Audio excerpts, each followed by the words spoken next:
famille Kowenye de la fière du fond, Awaka, Guadalajara, donc on avait poteau fait la Waragang, donc avec vidéo partagée pour la race de Macron, on a mina, Bébina Bois, Calamo, nous sommes pour comment ils font les vidéos, on a vidéo partagée quoi.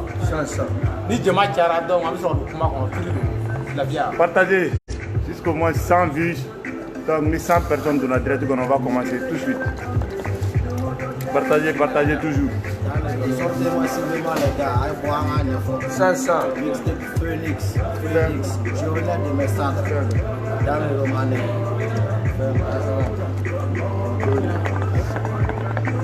On a abordera du chaque.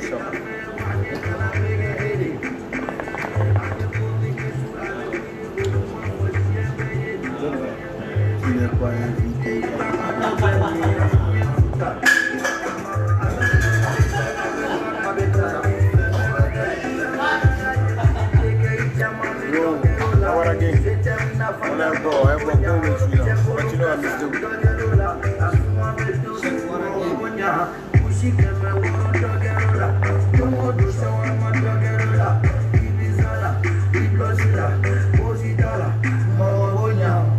Est-ce que mon non,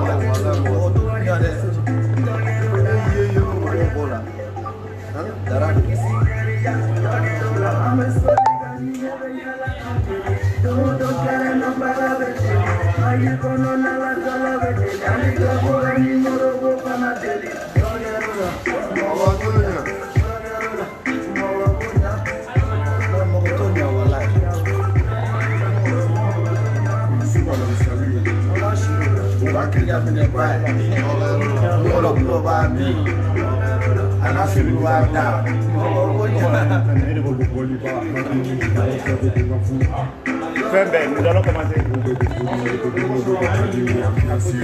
Ok, salut la famille. Donc on est avec Pacino, notre frère, notre ami, notre artiste. Donc de la Waragang, je crois. Ça c'est déjà confirmé. Donc Pacino il est présent avec son manager, avec Poyo Paya.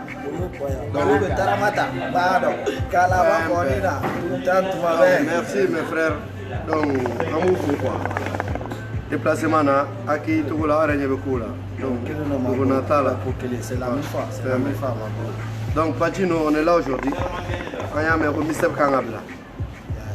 Donc Mr Poukou amena do ronna là. Bon avant ganga do Mr Poukou ronna là parce que comme on a ko Mr Poukou mais avant ganga do là. Donc Pacino même est là. Reba do Pacino gang, chamama do gaspi do rondo. Mais Pacino est toro. Pacino be munu mingara pour quoi faire.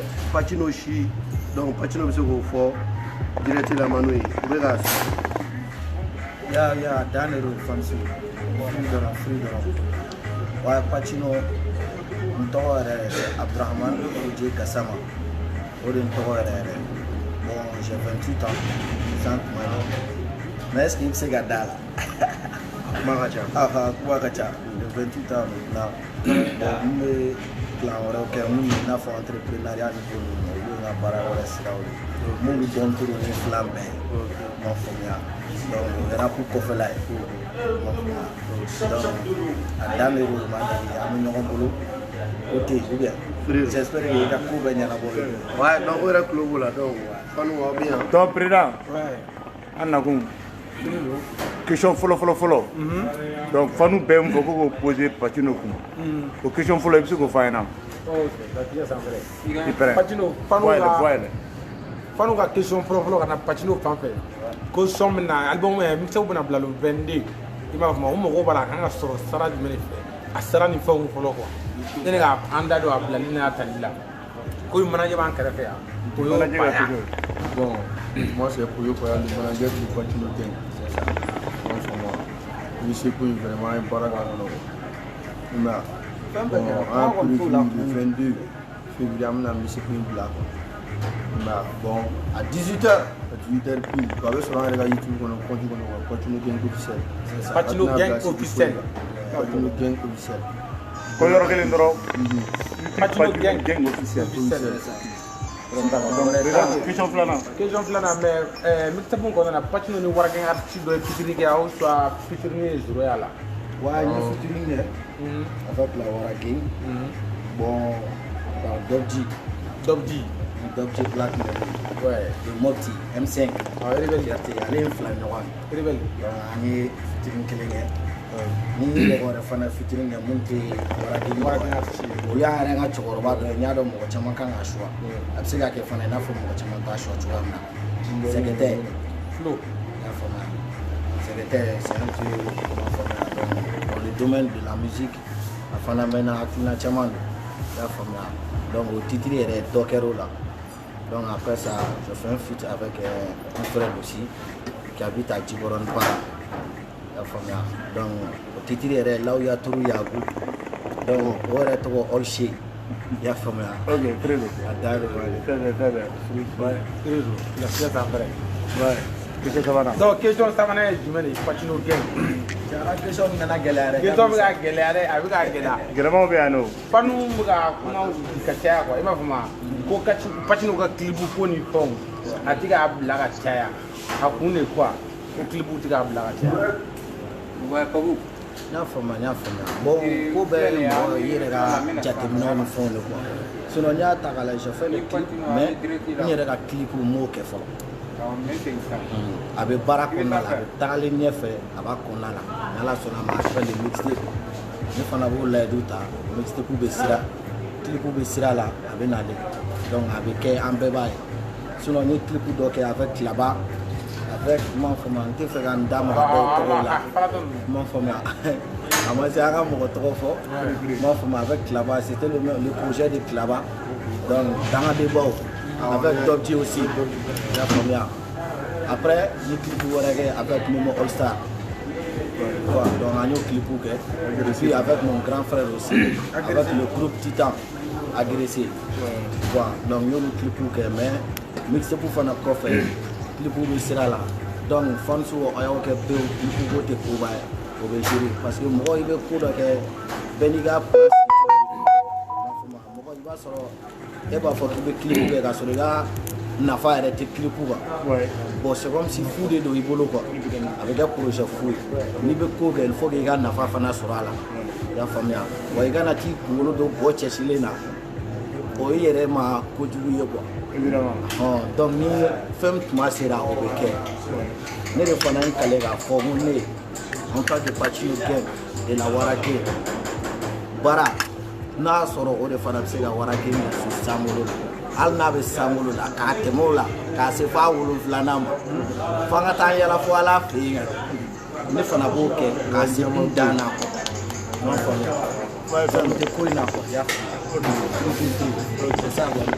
Baru question naaninan question naaninan fan club mɔgɔ dɔw ye ɲininkali kɛ ko Wara ka concert la ani Wara ka clip la ko pourquoi e ti participer mɔgɔw k'i ka image y'a kɔnɔna na.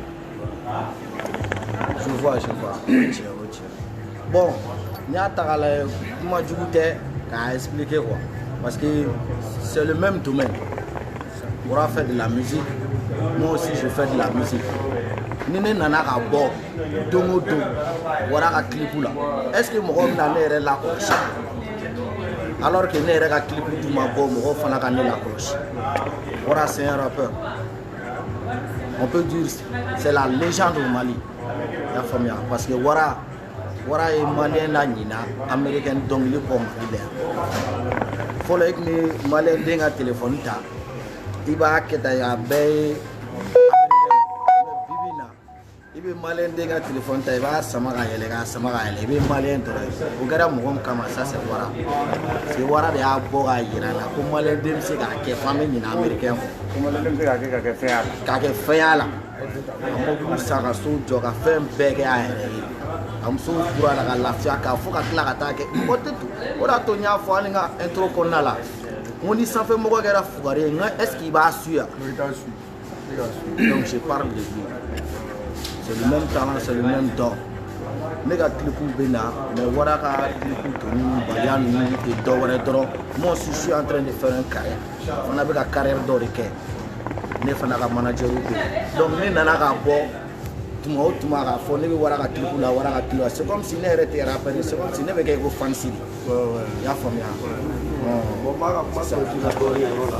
k'a bɛ kuma sɔn ji la Je crois n'a ye vrai clip suit Pacino kunkolo bɛ vrai la o la. Bon ani wara fana ka featuring min bɛ en général Pacino b'a bɛɛ la Pacino bɛ clip bɛɛ la à peu près combien de 2 ɲɔgɔn na o ye featuring 2 bɛɛ kɛ donc je crois Pacino kɔni dɔɔni ko wara nɔfɛ. a y'a seko kɔni kɛ o la kɔni o kɛra ka ban baara bɛ Pacino bolo.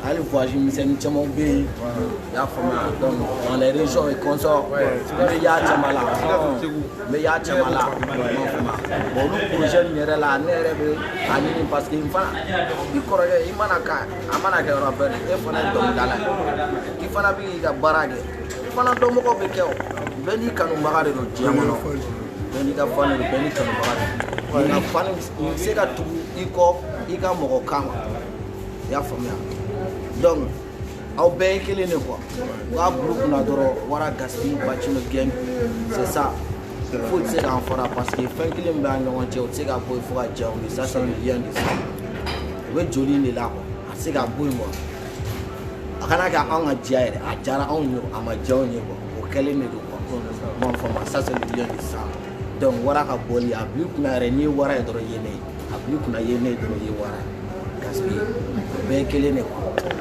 donc fili don o kelen don n kɔni bolo aw kɔni a ye faamuya caman sɔrɔ o kɔnɔna la donc a dan don an bɛ ɲɔgɔn bolo hali bi. ok donc Pacino question bɛɛ bɛ question gɛlɛnma ɲɛ b'a la baro bɛ k'i pan question mun na question mais ne bolo o tun kan ka kɛ question fɔlɔ yɛrɛ Pacino fɔni ko Pacino jamanen don ko Pacino k'i tɛ mɔgɔ jaabi k'i jamanen don k'i tɛ mɔgɔ ye fɔni dɔ ko ten ko non k'i jamanen yɛrɛ don Pacino e bɛ se ka mun fɔ mɔgɔ ninnu ye. bon n bɛ yafa deli kɛ bɛɛ ma au niveau la quoi parce que i b'a dɔn diɲɛ kɔnɔ bɛɛ n'i ka nature de don bɛɛ n'i kɛcogoya de don mais n'i ma mɔgɔ ɲini k'a dɔn i t'a faamuya wa i tɛ se k'a ye fana ne kɔni bɛ se k'a fɔ ne jamanen don i m'a faamuya mais ni mɔgɔw kɔni jɛra ko kan k'a fɔ k'i jamanen don bon i kan ka mun wɛrɛ ko k'o la o tɛ yafa deli o ye yafa deli de ni n sera mɔgɔ min ka côté bon ne fana t'a dɔn fana en plus ne y'a bɛ f'i ma k'i jamanen don i tɛ mɔgɔw de ko ani fɛn aw tɛ fɛn dɔ de faamuya explication na i n'a fɔ ne ye artiste de ye tuma min na ne ko ne bɛ e yɛrɛ pɔ o y'a sɔrɔ mɔgɔ wɛrɛ fana t'a bɛ n'o fana bɔra yen mɔgɔ wɛrɛ fana bɛ yen n'o fana bɔra yen mɔgɔ wɛrɛ fana bɛ yen. souvent ni bɛ taa a ka gɛlɛn bɛɛ ka yɛrɛ bɔ ɲɔgɔn fɛ. a ka gɛlɛn yɛrɛ de. voilà. bon i b'a dɔn min yɛrɛ bɛ gêner kan ni n yɛrɛ bɛ n'a fɔ bisu na hali groupe ko ninnu na sur WhatsApp et consort ne y'a dama min a tɛ ban kan fo kasi nɛgɛ bɛ minɛ i b'a sɔrɔ a jalen don bolo a ma ɲi nka mais n bɛ fɛ k'an connecter k'a lajɛ ce qui se passe mais n bɛ don dɔrɔn a kɛlen i n'a fɔ wulu ye kɛn ta quoi forfait a b'a sama de n b'a kɛ di. vraiment a ma nɔgɔn. i m'a faamuya. bɛɛ tɛ se ka jaabi. bon a bɛ ne kun na ni kɔni y'a dɔn au moins wara gang fansiw i y'a faamuya u bɛ domaine in kɔnɔ sisan hakilina min bɛ yen ni n donna hali ne ye n quitté ne kɔni b'a ɲini ka don k'a faamuya vraiment plan bɛ ka bɔ donc n bɛ n bila page la au niveau la jagoya tɛ o de ye ne ka hakilina dɛ jagoya tɛ ne ka kɛ groupe kan pour que ne ni fanu ka ɲɔgɔn lasɔrɔ heure bɛɛ an ka baro kɛ est ce que o la yɛrɛ an yɛrɛ bɛna valeur kɛ ne la. parce que a fan dɔw yɛrɛ bɛ yen n m'a faamuya olu yɛrɛ b'u sigi gɛrɛ na ka cɛ n'i ma sabali olu b'i kala yɛrɛ i b'a faamuya au niveau la sa n ma dɔ wɛrɛ fɔ parce que ni jama kɔni y'a da bɛn ko kan k'i bɛ ta i b'a sɔrɔ aw ma ɲɔgɔn faamuya hali bi moi je demande de pardon bɛɛ faamuya cɛ anw ye artistes de ye an tɛ fɔ ɲɔgɔn kɔ an y'a kɛ cogo cogo an tɛ fɔ ɲɔgɔn kɔ an mago bɛ aw de la aw mago bɛ anw de la an bɛ baara kɛ aw ye aw bɛ baara kɛ anw de la. Bon Patino question dɔ bɛ yan donc an bɛ direct mɔgɔw ka question réponse ceux qui sont en direct donc an b'a daminɛ ni ka question ye dɔ bɛ yan ko un certain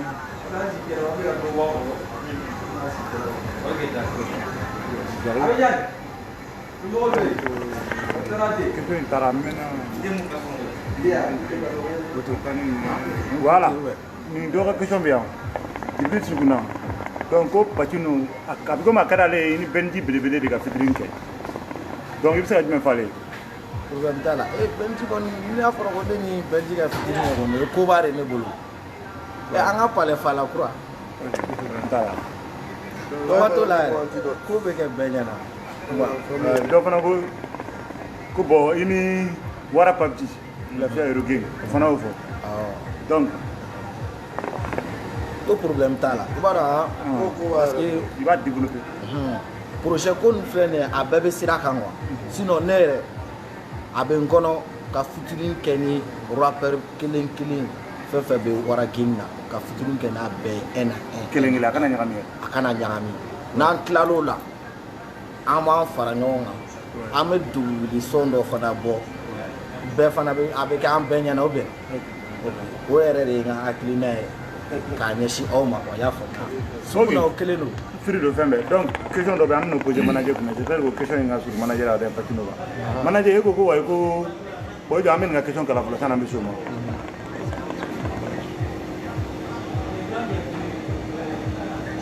Patino dɔw bɛ ka duti da la dɔw ko Wara b'a fɔ k'a dɔgɔnin yɛrɛ yɛrɛ de ye ko Wara dɔgɔnin yɛrɛ yɛrɛ yɛrɛ yɛrɛ de ye sin bila sin ta wa ko ne ko donc k'i k'a fɔ a ye ko Wara dɔgɔnin yɛrɛ yɛrɛ de ye a cousin tɛ ye a foyi tɛ ye donc c'est donc cousin tɛ sin bila sin ta de don ma bolo firi don fɛn bɛɛ sin bila donc fɛn bɛɛ Wara b'a bila dɔrɔn ne de b'a gosi baba ok kuto k'a la donc dɔ fana ko Patino ko y a quoi entre toi et Memelu ko mun b'i ni Memo cɛ. bon ne ni Memo cɛ foyi t'a ɲɔgɔn cɛ mankan t'a ɲɔgɔn cɛ kɛlɛ t'a ɲɔgɔn cɛ parce que Memo ni ne n'a fɔ moi je me considère comme un petit frère par Memo parce que hali n'a sɔrɔ ni ko dɔw kɛra bi bi in na tɛmɛlenw fana an kana ɲinɛ o kɔ c'est passé avant Wara Gang ko nin min na y avait le temps Ghetto Caf le temps olu fɛn bɛɛ bɛ yen on a fait Lafiyabugu ensemble ka tila ka na yɛlɛma an bɛɛ ka na bakɔrɔfɛla ni fɛn nin na i y'a faamu bon ne fana ye rappeur de ne bɛ musique kɛ c'est un projet an ye projet min yɛrɛ kɛ nin kɔsani na ne yɛrɛ ka projet créé tɛ mais c'est un grand frère à moi qui habite à Lafiyabugu donc ale de a décidé ale vie n bɛ fɛ i ka son dɔ kɛ ani n ka denmisɛnnin fila Bruno King et Mick avec Memo All Star i y'a faamuya ne b'a son wari sara wa n b'a clip fana wari sara o problème t'a la ne bɛ taga n bɛ n ka dɔnkili da i y'a faamuya mɔgɔw tɛ fɛn min faamuya artisiya rapperiya tɛ k'a fɔ ko aw bɛɛ bɛ domaine kelen na ou bien aw ka hakilina ye kelen ko de b'a to k'aw bɛɛ bɛ ka fɛn kelen défend ko b'a to k'aw tɛ fitinin an bɛ ɲɔgɔn bɛ marifa ci ɲɔgɔn na mais projet bɛ sigi k'a fɔ k'u ka son da ɲɔgɔn fɛ u b'a da i m'a faamuya bɛɛ n'i ka plan de don sinon mankan kɔni tɛ ne ni Memo ɲɔgɔn cɛ n kɔni bɛ mun yira commencer à niveau là i m'a faamuya donc free to free quoi free Benji a banna quoi dɔrɔn de b'an ni ɲɔgɔn cɛ respect ni bonya quoi c'est moi je vais dire ça donc on va essayer à me donner c'est pour on a donc kɛra mais fan question yira parce que sous bɛ ka taa dɔɔni mɔgɔ dun ka ca ni ka fɛnɛ bɔ an na ko ye min fɛnɛ dɔn an ka kumaba k'o kan voilà moi je parle Patino Daouda Niakhaté ko j'aime trop ton rap donc i ka rap ka d'a ye k'a merci beaucoup k'a b'a ɲini fɛ toujours i ka kura i ta k'a merci beaucoup ko diyara n ye trop ko diyara n ye ça fond mon cœur quoi i ye n cœur faga yɛrɛ ni sisan quoi bɛɛ tɛ ni mɔgɔ sɔrɔ k'a fɔ mɔgɔ ɲɛna quoi a ye dɔ wɛrɛ fana fɔ ka d'a kan ko est ce que mixtape kɔfɛ concert bɛ yen ouais et pourtant concert bɛ yen mixtape o ye diyagoya de ye mixtape mana ban kɔni mixtape dédicace bɛ kɛ voilà ok Daouda fana filɛ mɔgɔw ka question dɔ bɛ yen ko Patino tɛ sɔn ka taga mɔgɔ si ka événement na k'a tɛ a bɛna wele a tɛ sɔrɔ ka taa fili ka pɔsi la a t'a bila ka sɔti la ko a bɛ k'a yɛrɛ fisa waraden artisu mɔdi wa ou bien mun de la. Ah, Pajino, an b'a bɛɛ répondre il y a une question. N y'a faamuya. N bɛna fɛn dɔ expliquer n'aw kɔni b'a kalama kɔnɔ a kɔni hakili la fɔlɔ pourtant page ko ninnu fɛn ninnu na ne tun tɛ n yɛrɛ bila o la fɔlɔ.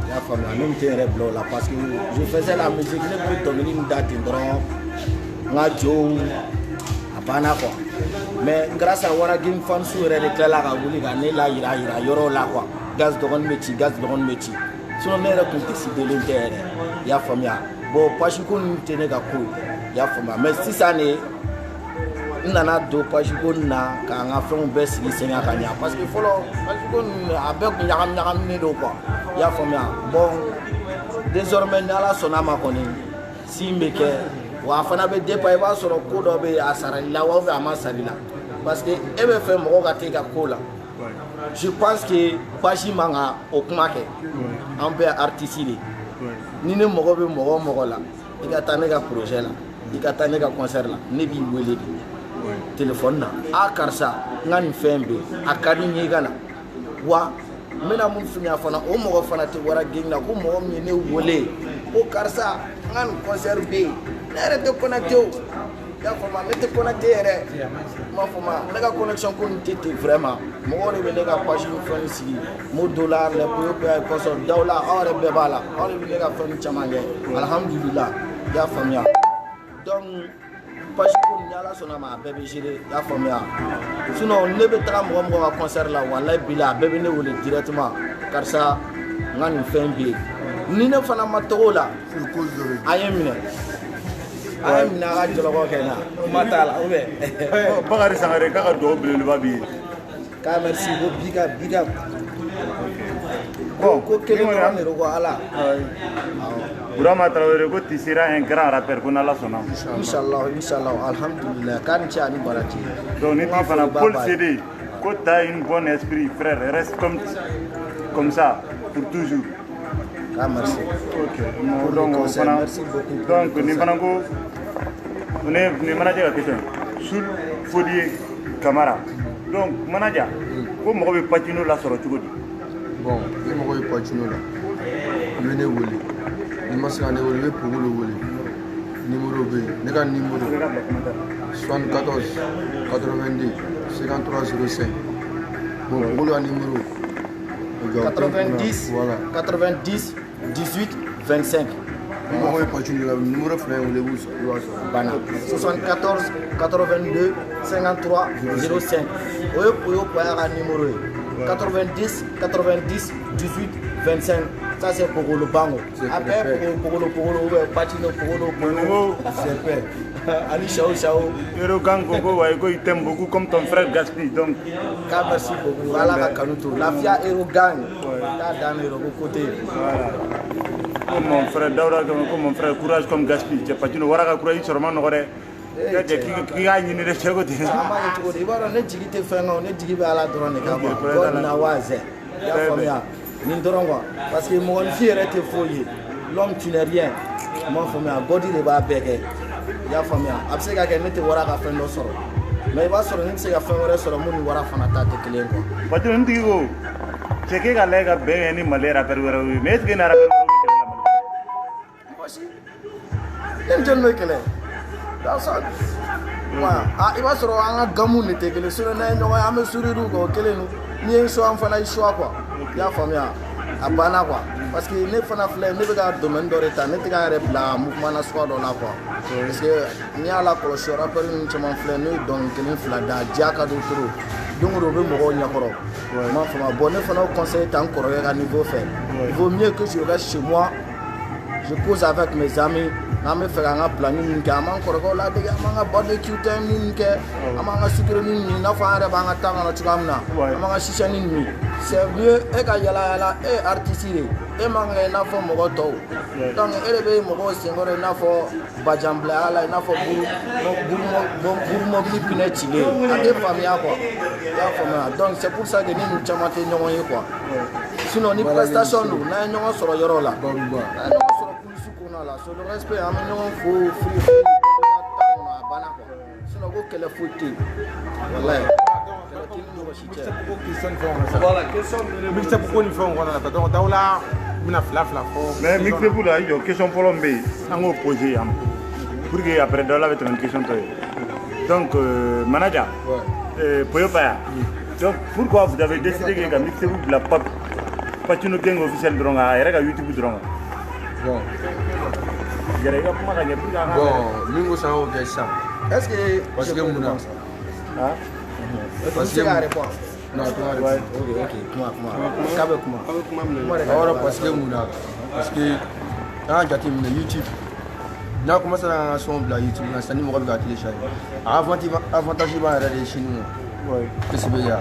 Parce que ni mɔgɔw cayara site ni fɛn ninnu na peut-être u b'an wele u bɛ tu m'a faamu ma. Bon o dɔrɔn tɛ quoi. An bɛ ka kɛ Pacino yɛrɛ fana kama quoi. Kosɛbɛ ya. Donc ni mɔgɔw b'a la dɔrɔn a ka son n'a ka fɛnw bɛɛ. An n'a bɛ ɲɛgɛn kɔnɔ dɔrɔn i bɛ taa sɔrɔ YouTube kɔnɔ quoi. YouTube b'a télécharger dɔrɔn a banna. YouTube nafaw de quoi. Parce que au lieu de i bɛ taga site de téléchargement wɛrɛw ɲini. An yɛrɛ site de téléchargement de. I m'a faamuya. YouTube ko ma ban o la. Ni jama cayara o kan. A tɛ se ka apporter fɛn ɲɛnama lase rappeur yɛrɛ ma. Parce que n'i ka YouTube abonné cayara fan dɔ fɛ i bɛ se k'a kasi sɔrɔ. I b'a kasi sɔrɔ o fana dɔ de ka don ne fana kun. Donc artiste b'a yɛrɛ dɛmɛ n'o ye. I y'a faamuya. Artiste b'a yɛrɛ dɛmɛ n'o ye. Olu b'a la quoi. Donc en plus fana yanni tigi yɛrɛ bila kow la n'i ka YouTube wulila ka ban. N'i ka YouTube abonné cayalen don c'est pas la peine k'i bɛ tigi yɛrɛ di mɔgɔ wɛrɛ ma. Parce que an yɛrɛ bɛ tile min na ko bi site de téléchargement ko ninnu bɛɛ kɛra fu ye. I y'a faamuya. Site de téléchargement ko ninnu bɛɛ de kɛra fu ye sisan. I m'a faamuya. A bɛ ka kɛ i n'a fɔ anw ni mɔgɔw b'u la alors que eux c'est eux qui ont besoin de nous. I y'a faamuya. Donc yanni an bɛ taga yɛrɛ exposer ka taga yɛrɛ d'u ma. Mana ko ka kan na. An bɛ baara kɛ n'an yɛrɛ ka continuité bɛ yen. An bɛ son bila site kan. Olu bɛ son bila ka tila ka wari d'u ma. An bɛ tila k'an son di ka wari d'u ma quoi. Kosɛbɛ ya. N'olu ye son fana bila olu bɛ tila k'o wari sɔrɔ quoi. U bɛ tila ka foutaise k'a na tuguni c'est pas normal. C'est difficile à dire. Est-ce que tɔnɔ fila bɛ sɔrɔ sɛfan kelen na? Mɔgɔ b'o ɲa. Dɔ kɛr'o la an b'an si b'o la. Ok Dawula concernant la mixtape mun nana fɔ k'i y'a fɔ mixtape ko la. Bon, un d'abord, Pacino, pourquoi il a décidé de mixtape pour O question fɔlɔ ye. Bon n y'a décidé ka mixtape bɔ parce que n y'a lakɔlɔsi n ka son bɔ ni ne ye son bɔ n y'a lakɔlɔsi maliyɛn yɛrɛ la ni n ka fanu caman na i b'a sɔrɔ n ye son bɔ mɔgɔw bɛ tila ka u bɛ son lamɛn a bɛ diya u ye mais toujours ils ont besoin de moi u mago bɛ n na n bɛ tila ka commencer une semaine après le son i b'a sɔrɔ u b'a fɔ cɛ n ka cɛ i ma kura labɛn Pacino cɛ i ma kura labɛn donc n yɛrɛ de n sigi ka miiri k'a ye ko ah vraiment est ce que ne ka son kelen bɔ nin nafa bɛ na k'a la parce que n bɛ ka kelen bɔ o bɛɛ la fansiw bɛ ka tila k'a fɔ ah Pacino cɛ i ma kura labɛn donc au lieu de ça n ko jɔ n ka mixtape labɛn n ka dɔnkili hakɛ dɔ fara ɲɔgɔn kan parce que mixtape yɛrɛ ye 10 son de sonden 10 de don n ye sonden 10 fara ɲɔgɔn kan yanni faniw bɛ tila o labɛn na o y'a sɔrɔ n ye caman wɛrɛ labɛn donc o yɛrɛ de kama n ye mixtape yɛrɛ labɛn quoi en plus surprise baden de fana bɛ yen mixtape in banna mixtape kow bɛ ɲɛfɛ dɛ kow baden ba de bɛ yen surprise bɛ yen yɛrɛ de a tɛ jɔ tuguni ne fana ye n ka kalekan de di n ko nin ne ka kulonkɛ bannen musiki ko la quoi i y'a faamuya c'est ça. Après ça, Phoenix.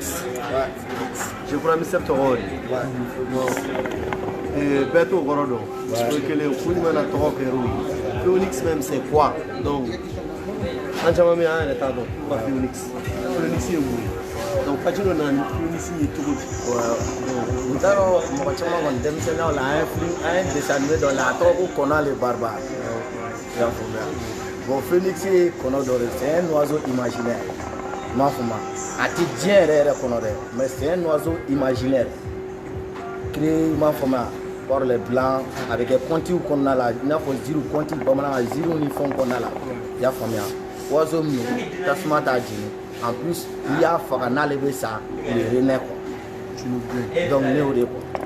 I ye n bɔgɔ cogo c'est comme si wara yɛrɛ y'a ɲɛfɔ cogoya min na wara bɛ talo mais a tɛ bin mais n'i ye n faga ne bolo tuguni mɛnna quoi. Ka bu de ban a tɛ jɔ jamais de la vie sinon n b'a nɛgɛ nin dɔrɔn de don. I y'a faamuya. N'i bɛ fɛ k'an choix dɔrɔn i b'a kɛ tan. Bon, après ça encore, Mr. Pou, Combien de titres? 10 titres. Titres qu'on a fait là. J'espère qu'il y a eu tout chamana qu'on a là. Donc, titres mal. Donc, on veut qu'au moins, il y a le premier titre, deuxième titre, troisième titre. Donc, l'animation fort, mais titre tout nous. Donc, nous avons nos frères, donc nous donnons pour le rôle. Titre, bon, titre sans follow. Ça, c'est intro. Oui, intro. Dans l'intro qu'on a là, je parle de moi, du rap malien. Ani femme min kuna ka ɲɛsin rap malien ma. I y'a faamuya. Donc, kuma dɔw de da intro. I y'a faamuya. Donc, deuxième titre, ça c'est Bamako. I y'a faamuya. Ce qui se passe à Bamako, an yɛrɛ Bamakɔ, an ka baw bɛ cogoya min na quoi. I y'a faamuya. Donc, kuma la Bamakɔ kɔnɔna ko kan, ani Bamakɔ ka nɛgɛsiw yɛrɛ ka plan bɛ cogoya min na, ani n yɛrɛ, ne yɛrɛ dans Bamako, n bɛ baw bɔ cogoya min na quoi. I m'a faamuya. Daminɛ la n b'a fɔ ko ka shawarma san ka bebi ye ka taa ka fɔ sɛfani buru la i m'a faamuya n ko i b'a sɔrɔ n bɛ taa ja feere ja kɛ sɛfani buru feerela don n ko i b'a sɔrɔ wari tɛ yen don i m'a faamuya mɛ n'a ye ja kɛ k'a tɛ juru don n bɛ ci d'a ma bɛɛ ɲɛna ou bien k'a sɔrɔ n bɔra ka shawarma san bebi ye e t'a kɛ a daw la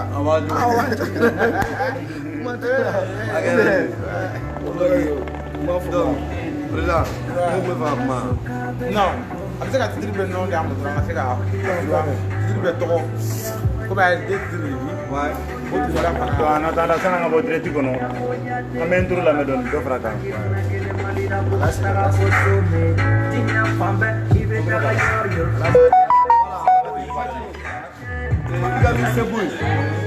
I ye sɛgɛn jumɛn de sɔrɔ misɛnbu in kɔnɔna la misɛnbu in baara bɛɛ kɛra beatmaker jumɛn fɛ yen voilà donc o fana bɛ se ka ɲininkali kɛ donc mɔgɔw k'a dɔn i fana kɛ beatmaker principal ye mɔgɔ min ye donc misɛnbu baara kɛra cogo di i sera ka misɛnbu préparer temps joli kɔnɔna la donc i bɛ se k'i da mɔgɔw kuma min fana la. Bon, ni ko ko mixepu yɛrɛ n ye mixepu plupart yɛrɛ bɛɛ kɛ n ka beatmaker yɛrɛ de fɛ yen n'ale de bɛ baara kɛ pour l'instant n'ale de plan bɛ sigi n ma tɔɔrɔ foyi sɔrɔ a la parce que fɛn b'a ɲɔgɔn cɛ c'est un projet de b'a ɲɔgɔn cɛ n m'a faamuya donc ni n tagara an bɛ free kɔnɔ je chante comme je veux projet wɛrɛw bɛ ka na quoi n m'a faamuya donc mais mixepu in kɔnɔna la a bɛɛ ma kɛ mais damadɔni fana bɛ yen n'olu tɛ yɔrɔ wɛrɛ i y'a faamuya i n'a fɔ n ka love infidèle n m'a faamuya n y'o kɛ chez Clentino Titan mɔgɔw ka Clentino lui-même c'est un beatmaker n y'o kɛ ani n ka titre wɛrɛ bɛ yen n y'o kɛ a mɛnna mais a tun m'a bila o mɔseku kɔnɔ mama su bilɛ i y'a faamuya donc o ye deuxième titre ye sinon a tɔ o ye Dinɛ Papo ye sinon a tɔ bɛɛ n y'o kɛ Chris Nelly de fɛ yen. Chris Nelly, awɔ Chris Nelly ale y'a da ye ale y'a da i y'a faamuya e b'ale dɔn wa Chris Nelly e b'a dɔn wa Chris Nelly ale bɛ c'est un nouveau ale bɛ Kalaban il est près de moi donc n bɛ fɛ an ka baaraw la quoi ouais c'est un problème i ye baara ɲuman kɛ n'a fɔra mɔgɔ bɛ sɔrɔ ka taa kuma t'a la a ye bɔ aw ka Chris ɲɛ a ye bɔ aw ka Chris ɲɛ donc fɛn bɛɛ Mali rap Mali musique a kɛra domaine et j'espère kɔrɔkɛ yɛrɛ ye misɛnbu a validé dɛ ɛrɛ b'a dɔn n'a ma validé wara t'a bila o wara t'a fɔ ko le t'a bila a ka beatmaker de bɛ se zugu la hali soma fɔli zugu quoi garabi a ka bɔ wala hali n'i nana ni cɛbilencɛ Chris b'a d'i ma i y'a faamuya donc an yɛrɛ an bɛ se ka intro fɛn ɲɔgɔn fɛ dɔrɔn o dɔ fara kan an ka bɔ mixtape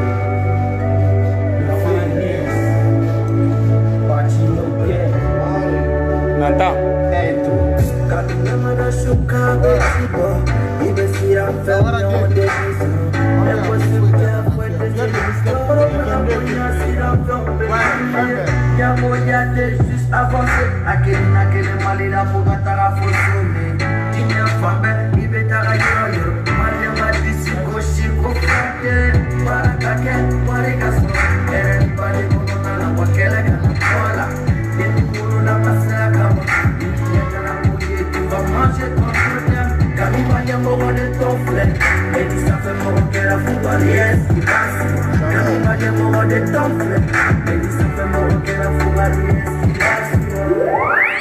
This on the fucking beat.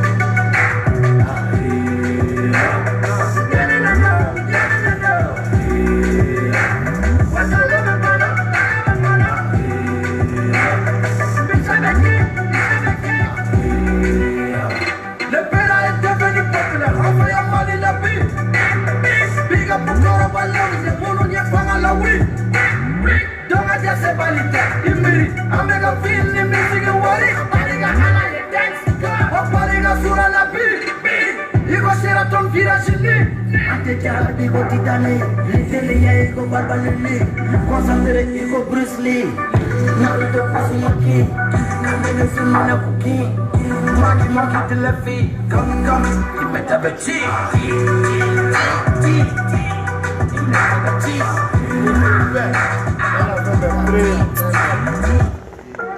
Firiru. Ya wara geng famille Kakaw bɔ cogo la ko fɛn dɔ bɛ fɛn in kɔnɔ a ma ɲi baara kɛra toujours mi te bila le 22 le 22 février c'est moi-même a sera ka ban le damadɔ dɔrɔn an bɛ de fɛ a ye taa Pacino ka chaîne YouTube kɔnɔ a ka taa Phoenix lamɛn Phoenix expliqué cogo min a ma ɲi dɛ mi te sɔnna mɛ n ka e ma nin a ma ɲi fɛn dɔ bɛ cɛnin kɔnɔ a ma ɲi Pacino dernier mot pour les fans donc an ka fɛn bɛɛ. Bon, merci beaucoup. Au revoir, on en suit. Donc, à Djarani Tourou, à Gala, à Antonio. Donc, nous faisons une décision. Pacino Gang Fana Tinacho. Wara Gang Tinato, Tougouma Mokoshi. Avec Alaribo, la main de Dieu. Kumati, big up. Fembe. Donc, on a abonné Pachi la Albi. Donc, les Wara Gang Bezi de Damien. Non, YouTube de Refana page YouTube. Donc, Pacino Gang officiel. Il y a tapé dans le direct, il veut donner la continuité de mon homme. Il y a un bobo, il veut m'en faire belle. Donc, Lyon, on a besoin de il veut y en avoir. Donc, toujours gâteau. Fais bien. Regarde, fais belle. Bref,